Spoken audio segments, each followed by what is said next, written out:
So during the conference last week,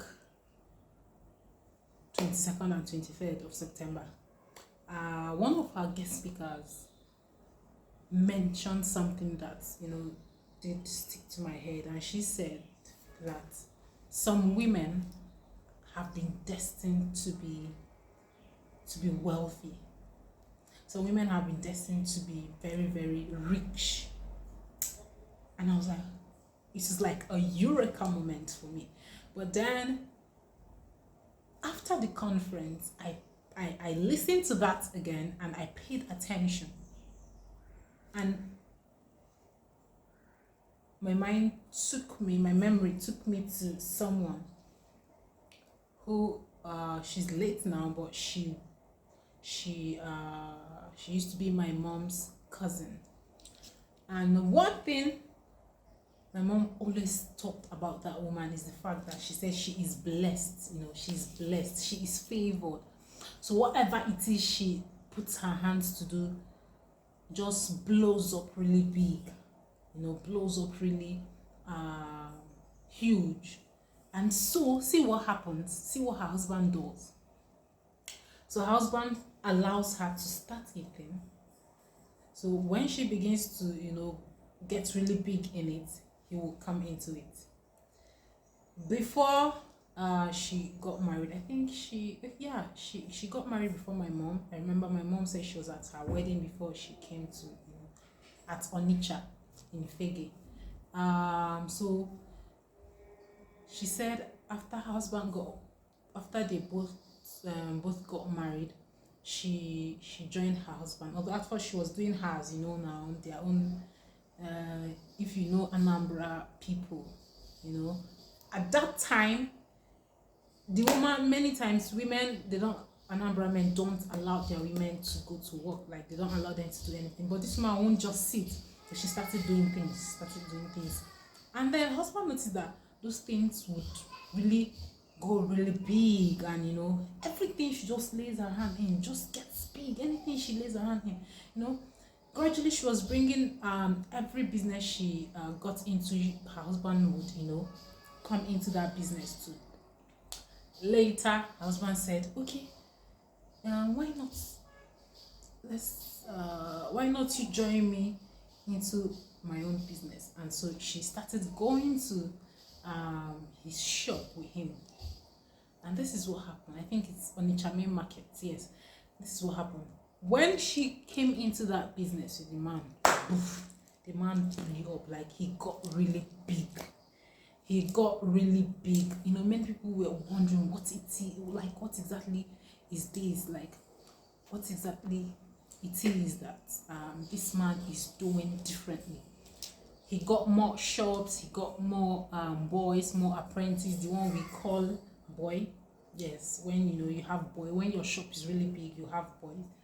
So he got so many of them. Many people wanted to work under him. Many young boys wanted to come with him and learn from him. And then that particular story, that particular experience did really, when I combined it with what one of our guest speakers said, I was like, wow. I think the next thing should be, how do you know that that's favored? How do you know as a woman? How?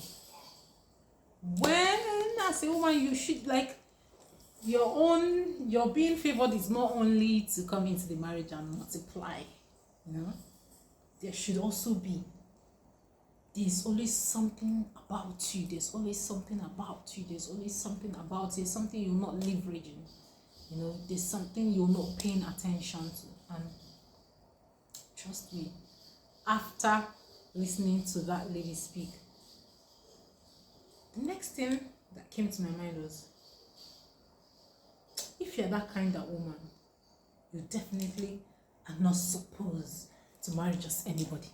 Because true, some of them we know that, yes, there's something about you, there's something. Oh, everything you lay your hand on just magnifies and becomes really huge. I can just secure this woman, you know, and just keep her by my side. And they'll be using your shine to shine, but will not let you. Now, if you are also that kind of woman, if you're not with someone who is secure, like a man who is secure, you will not shine, he will not shine. He won't see that your purpose in his life, like that you are the star. You are the star that God has used, you know, to bless him. He won't see that.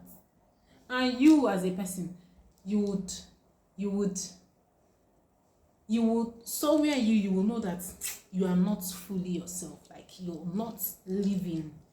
You just know that the life is pointless for you because there's a purpose you're not fulfilling. That's because something in you will not rest. It's looking for something to touch, something to lay on, something to magnify, you know, something to prosper. So this message is first, know who you are, know what you carry. Secondly, when you know that there's something, when you know that there's a big picture that you have, there's something big you really want to fulfill, make sure you don't go to stay with anybody. Make sure that whoever you're getting married to, like, as a person physically, will you know? No, you can't know. People can't hide. Like sometimes when I hear stories, I just pity them because some people can be really really smart in hiding things. Will you know all everything? No. So how will you know? God. Let God be your guide. Let God show you how. Let God show you where. Let God show you him. If not, my dear, you see that star you carry, if you're not careful, you end up with someone who will not let that star shine, who will not let you shine, who will also not even let you go. So, to be forewarned is to be forearmed.